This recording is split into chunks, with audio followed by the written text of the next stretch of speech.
O talo fatu sofa malo le Yesu Kiriso le au le kalesia.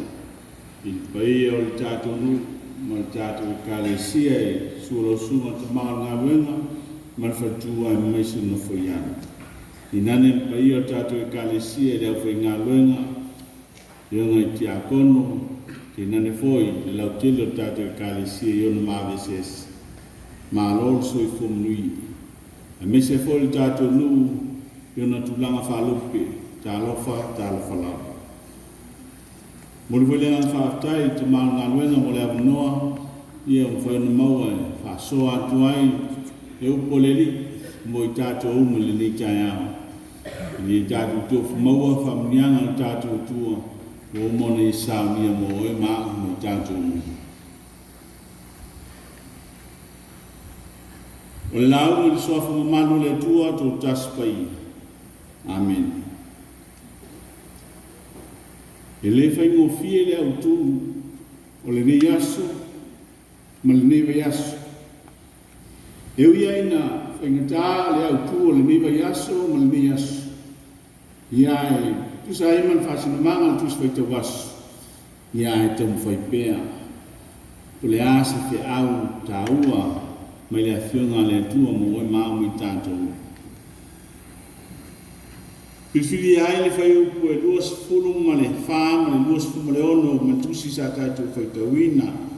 Au, iei lau tusi to e su e tasi ane a, ia tātou kinese luas fulu ma le fitu, luas fulu ma le wha, e o le luas fulu ma le ono, ia tātou to e fai tau wha tasi ai i matua, wa maia mo tātou le tai au, a maua fai tau. O oe ea o lo watali lava o Esau. Ona fai atu ai lea o ia o au lava le nei. Ona fai mai ai lea o ia o mai ai te au o te ai le manu o lo watali. Ina ia o whamanuia ia te oe. Ona ia watu ai lea ia te ia, ne ia ai. Ona fai mai lea o isa ako i lonta mai ia te ia. Lo watali ie, so mai te e songi mai ia te au. O le matua le nao, o le nei aso. O le autu o le nei aso, ua ngā o ia e Iakopo le tofi o Esau. O le autu o le vai aso le nei, a mata i le soni, o le a mata i le kisi. O lono winga atu fatas, o nta ato maua leo se ato anga, a mata le kisi, a whai na oi. O lono winga e le whai ngofie, yala nana katuai, se whamtalanga le amatanga, e le whai ngofie le autu o le so. O se ngā luenga umasani ai tato uma, e a mata le whaoleole, ai whai ngoi. E a mate le tau whasee, ai whai ngoi. E a mate le whalata, ai so ane, ua o ngoi. Mua vai solo, ai muriai ngoi. Mua pepelo, ai muriane ua ngoi. Mai whapena se vainga i se mena tupu i lea uso i manua. O le te maloa tangaloa langi e tō lua lana whanau. Mai se ese o la tina. O le ingo le tamatua o ngai. A le tama le titi o tau. Ua whae e tangaloa langi i ao lona tali i Ulumatua, ai le fie iai lona tali i le titi. Se tasi aso na whai ai se tonu, o i la ua nei le auso, o le alu se la tā whaonga, i se whanga tōfua. Ua alu le savalinga, o na ai oi lea o ta le uso la titi, i lona uso matua o ngai. Mua fia imi. Una tari lea o ngai, talo whai se uso, e le mwhai, Ono wae ono lo ulu ia ao o uma ona fae ina mai e lo tata ma. Ia ai oi lava le tamala titi se au mai ia te au te tawhia a sau nā alwe a e lunga toli masi tā niu o te whieini. Ai tu mai ia te au a sau lalo ono tu e tu atu lea. O upua ia lena whai le tamala titi i lono so matua. Wa malia ia e tamatua. Wa a e le niu se i toli mai se niu se i tali le manao le mauso la titi. Fai mai tala. Le teimi ana vai e tuai i tau. Wa o ngai. Le tumutumu. Sololoa. Maau. Ma ave i le ainga o lontina. Ma le mafuanga lea o le ai se fale ula tau a itu. Ma se fale ula tau tangata. E i fituta. Lawa i umai o i tau. O le tau nuunga e le i toi le leile pao o le iso. Ua vā le whangaba. O le ai se whea alwhanu. Ua tupu le whea inai. Ua tupu le whea lamata. Mai whape nā foi. Se atalo mori mai le whaitaunga o le neitaya. O le tala masani a Isaako ma Rebeka ma le la whanau Esau ma Iakopo. O le tala ua whaafangongo tangi au i lau whaafonga ma lau whaalongalonga. Le tala ia Esau ma Iakopo o lo manino ma iai tū ma anga ma taltununga whaiutaia. A mai al tamaa. O na se ese lea o tamaa ai se ane lea tani matua. E tau ave tofi whatamaa. Ma whamanianga wa uma o na tuina iai il tamaa. O lea o mapu atu i lele. Peitai, suia whainga masani i na uai ia le lei le tokafiti, i na uai ai le lei le tokafiti, na whawhau o Iakopo malontina. Iakopo o teu whawholinga ia Esau, maale mo moni le manu o maea na saunia e lontina. E tali ai le manao o Isaac. Ona tō lea o whamunianga. Peo na ia fola i lona tali matua o Isaac. E rilawa ina i ite masalo salo e toe ina tawaso o Esau, o ia Isaac. Ona e leo ia Iakopo ai tino ia Esau. Ai o leo o whaatino lanfoflanga sa whai i siona tali i matua. Iakopo wa ia songi atu i lon ta maa. Ma whamanuia ia te ia le toe ina. Pai mai le tala e taunu mai Esau. Wa umana tō ao malo. Tō mai. Pe oku. Ale tuputa mai tai o na whanua. Ia male toa i nansa i ninga malo. Whai mai na whanua ia male toa, talo whae male toa. Ue tuai mai. Ua umatu ao malo, mai o malo. E sao e tali langi se ao o malo. Whape nā fo i Esau. Talo whae Esau. Ue tuai mai. Ua umana toa whamanianga le tofi o le Ulumatua. Ia Iakopo, a sau e tali langi se whamunianga lo tofi lo Ulumatua. O le tua matautia, na umalona whaatino e Iakopo lana ngai oina, o le gaoia le tofi o Esau sololo. Sola au sulu loa. Ia la pana le tua ngane o lontina. Ma nofo ai ma le fefe i lona uso. Sila la i le tautia o le taununga o le ngaoi. Ngoi loa e Iakopo le tofi o Esau. Ma loa O le toe ai se fe alfani le uso. Ua fe ainai, ua fe lamatai, ua fe itangai furi tuai. Ua le ai se fe alfani sa amatai. Ale me pitu silia na whengita e whananau mai la walo e tasi se itulou. Ua le ai se mawhitanga fia na whaapai ai le amatanga. Ao lea Ulumatua le fia leisi. Ona unga whai e leisi le meleanga i ate. E ao ni tātou Ulumatua. O le ngaoi o le angasala lea i luma o le tu.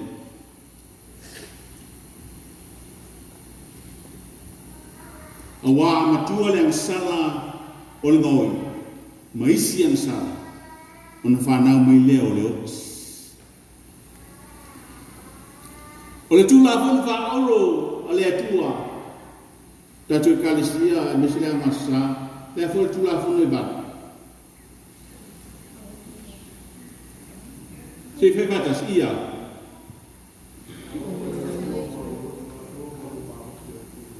O oi tāna whai. Tua e lima. E umaro le lima. Lea whanu le lima. Sao le ono lea. Au le fasioti. Sao le fitu au le muli. Sao le valu au le ma.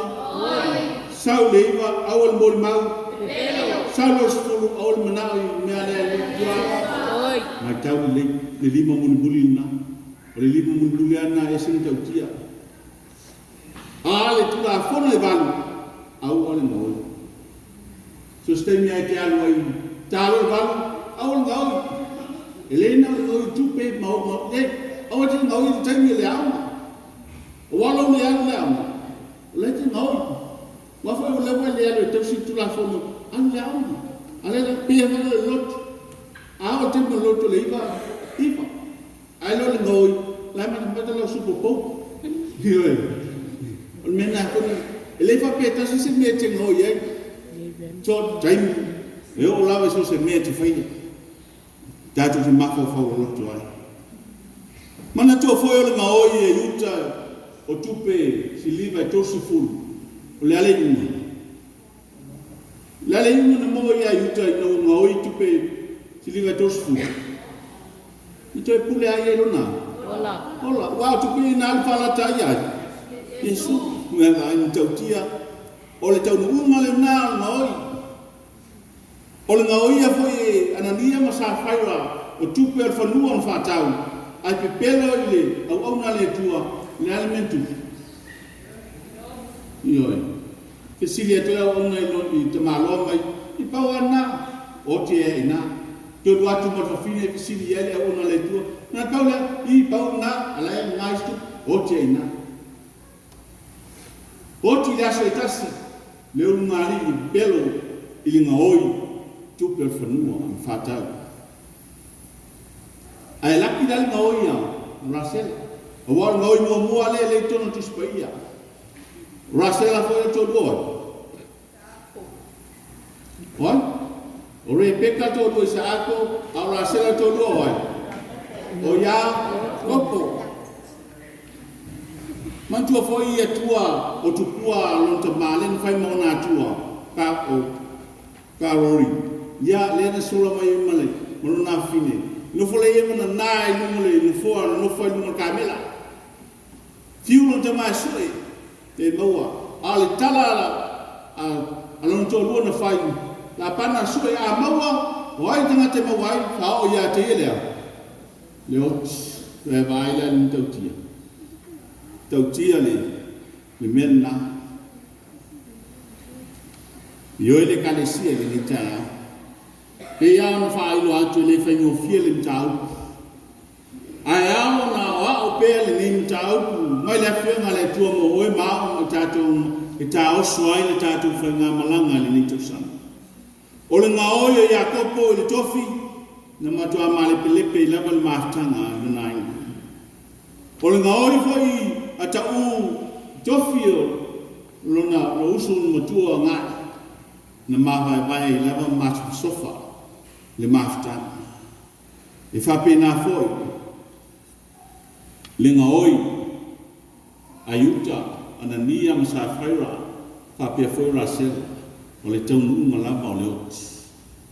Pe tai, o le lofo le atua i tangata, ai ino ino i lenga oi.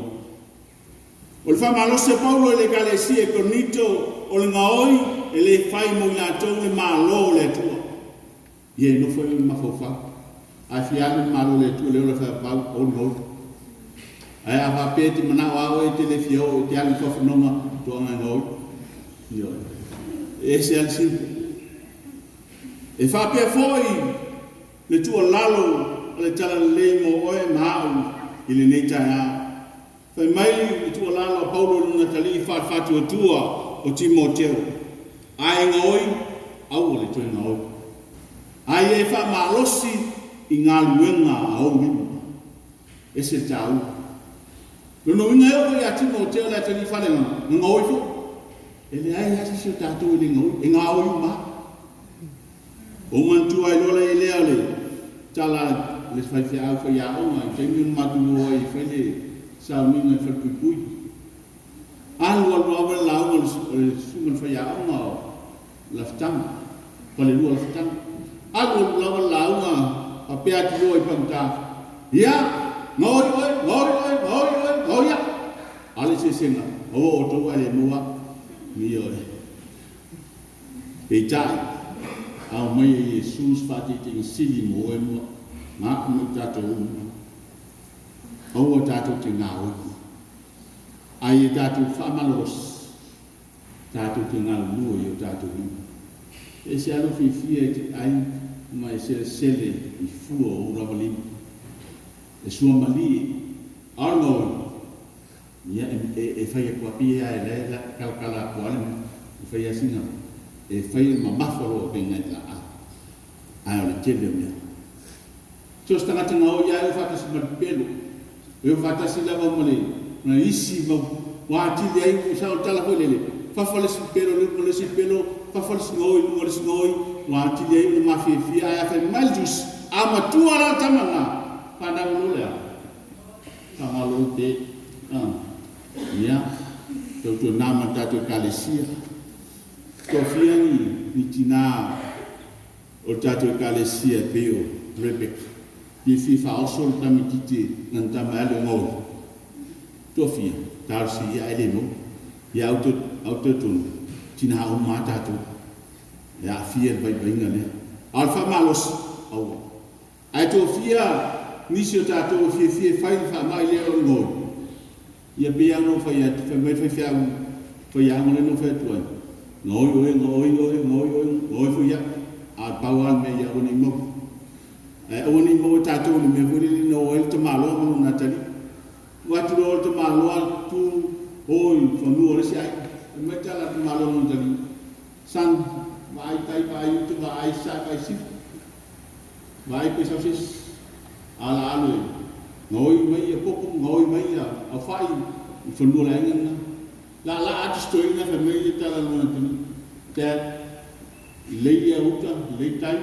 lei fu sa lei si era uma e kalesia tanga ngoi o e vai na lei lo mai le tu tato me fa ang lei mai le tu mo e ma le tio Yesu ke riso ke fe fa o tanga ine ye tinei ai ma be se ai tato masala lo foi pe le aso mo le aso o ngoi e oi o se mea o le a telele o benga mafa mai anga sala ma le mawai se maftanga le lei e ngato maftanga i hoi bese e ka le sia ma sao e lau talvou e o ai tonu ai tala i na famtala ni ma o le uso na whana nau mai ma na mai jas a o le matua bala ina ua whaire ngau i te utu nama tatu ka le sia ia o tatu ngau e lesi me foi le tatu fa lesi ni ya como idea le fa me ngoi pe la titi pe la po